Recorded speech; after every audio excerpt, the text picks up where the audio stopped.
ग्राम करोरा की रजिया को न्याय या धमकी।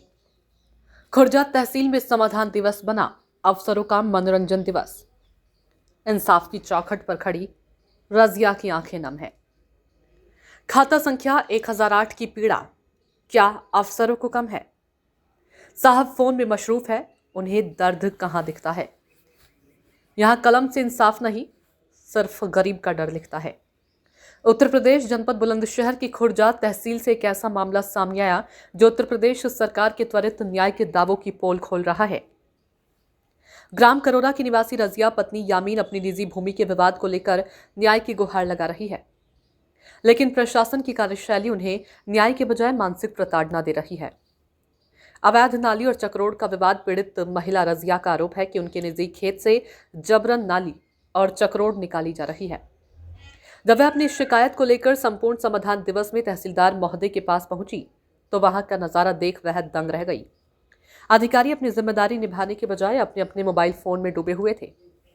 तहसीलदार की अजीब सलाह, मुकदमा लड़ो तब मिलेगा खेत। रजिया का कहना है कि तहसीलदार ने उनकी समस्या सुनने के बाद समाधान करने की बजाय उन्हें कोर्ट कचहरी के चक्कर काटने की सलाह दी।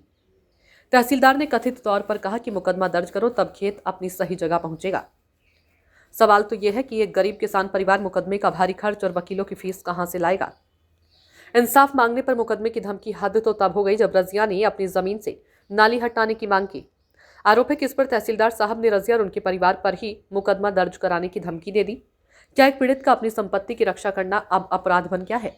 जनता की आवाज। खाता संख्या 1008 की लड़ाई अब सिर्फ रजिया की नहीं बल्कि उन तमाम गरीब किसानों की है जो अधिकारियों की अनदेखी और मोबाइल प्रेम का शिकार हो रहे हैं। क्या बुलंदशहर जिलाधिकारी इस मामले का संज्ञान लेंगे या रजिया को अपनी ही जमीन के लिए सालों साल कोर्ट के धक्के खाने पड़ेंगे? गरीब के हक की बात पर वो अक्सर रूठ जाते हैं। हाकिम के फोन चलते हैं पर वादे टूट जाते हैं। रजिया की सिसकी सुन लो साहब, ये कुर्सी का तगाजा है। इंसाफ अगर ना मिला यहाँ तो ये व्यवस्था का जनाजा मैं हूं है। मनोज शर्मा, दिखा रहा हूं तस्वीरें आपको। मैं इस समय बुलंदशहर जिले के खुर्जा तहसील में मौजूद हूं। आपको बता दूं कि मेरे पीछे वो पीड़ित है जो करोरा गांव के निवासी है। बता दूं आपको कि जिस खेत के लिए यहाँ पहुंचे हुए हैं उस नक्शे में उस खेत के अंदर ना ही कोई नाली है और ना ही कोई चक्रोड़ है, लेकिन इस तहसील के जो अधिकारी हैं वो वहाँ पहुँचते हैं और खेत को काट के उसमें जो चक्रोड़ है वो निकाल दिया जाता है। जब उसकी एप्लीकेशन दी जाती है, आज तहसील दिवस का टाइम है, तहसील दिवस चल रहा है यहाँ पे, लेकिन जो मैं तस्वीरें अंदर की देखी हुई हैं वीडियो के माध्यम से आपको दिखाऊंगा कि हर एक अधिकारी सिर्फ अपने फ़ोन पर वीडियो देखने में व्यस्त है, फ़ोन की कॉल पर व्यस्त है, लेकिन कोई भी तहसील दिवस का समाधान नहीं किया जा रहा है। ये वो पीड़ित परिवार है जिस तरीके से लेखपाल से लेकर बात तक हुई है, सेक्टरों की दूरी नापी गई है, जो खेत भी देखा गया है तो खेत भी इधर से उधर जो दिखाई दे रहा है, लेकिन जो अधिकारियों की मिली भगत है और जो पीड़ित परिवार है वो आज ठोकर खा रहा है क्योंकि इनके पीछे आगे कोई सपोर्ट नहीं है। आगे बता दूं आपको कि जब वहाँ मौके पर देखा जाता है तो ना ही नक्शे पे नक्शा अगर देखा जाता है रखे तो उसमें ना ही कोई नाली का निर्माण है, ना ही कोई सरकारी सेक्टर है, लेकिन उसके बाद भी अधिकारी दबाव बना के उस पर नाली काट देते हैं और खड़ी फसल में उसको नाली काट देते हैं, जो भी कानूनी अपराध है। उसके बाद बात करता हूँ पीड़ित से भी कि आखिर पूरा मामला क्या है। तहसील दिवस में जब मेरी बात होती है, एसडीएम साहब भी वहाँ मौके मौजूद थे, तहसीलदार भी मौजूद थे, जब मेरी उनसे बात होती है तो उनका कहना है कि हम इस पर निकालेंगे, अगर आपको खेत बदलना है तो आप 24 का मुकदमा डालिए। लेकिन अब ये पीड़ित पहले न्याय के लिए जाएगा। एक बिगर नक्शे के आधार पर आपने उसकी ज़मीन पर कब्जा कर लिया, उसके बाद भी आप कहते हैं मुकदमा लड़िए। उसके बाद भी आगे जब बात करते हैं तो एफआईआर की धमकी दी गई है, जो कि अगर मैं आपको दिखाऊंगा वीडियो के माध्यम से कि जिस तरीके तहसीलदार से बात हुई है तो ये कहा गया है कि अगर ज़्यादा छेड़खानी करोगे तो एफआईआर करा के जेल भेज दूंगा। ये तहसीलदार के शब्द हैं। जरा बात करता हूँ पीड़ित परिवार से।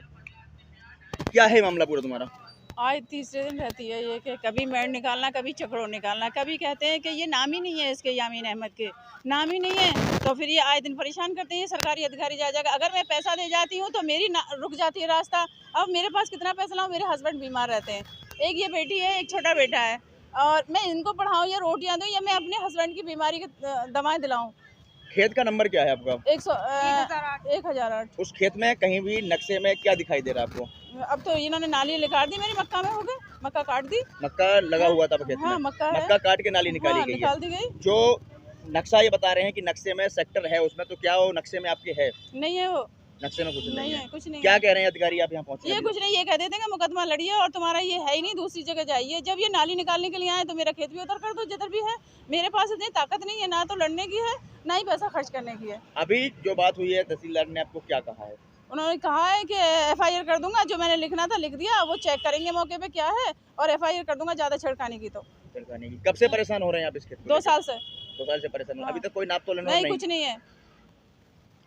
ये पीड़ित की जुबानी थी, जो आपको बता दूं मैं कि 2 साल से यही अधिकारी इनको परेशान कर रहे हैं और इनका जो कहना है कि तहसीलदार का जो कहना है कि अगर खेत के साथ छेड़खानी की, जो नाली इनने सेक्टर निकाल दिया है उससे छेड़खानी दी तो मुकदमा लिखवा के जेल भिजवा दूंगा। अधिकारियों के एक महिला जो एक पीड़ित है, जो एक महिला है जिसके पति बीमार रहते हैं, परेशान है, अपने ही अधिकार के लिए, अपने ही खेत के लिए इन अधिकारियों के दरवाजे पे आती हैं और दरबारियों के अगर मिलता है अधिकारियों से तो सिर्फ ये मिलता है कि मुकदमा लिखवा के जेल भेज देते हैं। जेल सिर्फ गरीबों के लिए होती है, अमीरों के लिए नहीं होती है। अगर देखा जाए तो पैसे वाले की ताकत होती है और गरीब को धक्के ही खाने पड़ते हैं। देखते रहिए मनोज शर्मा के साथ।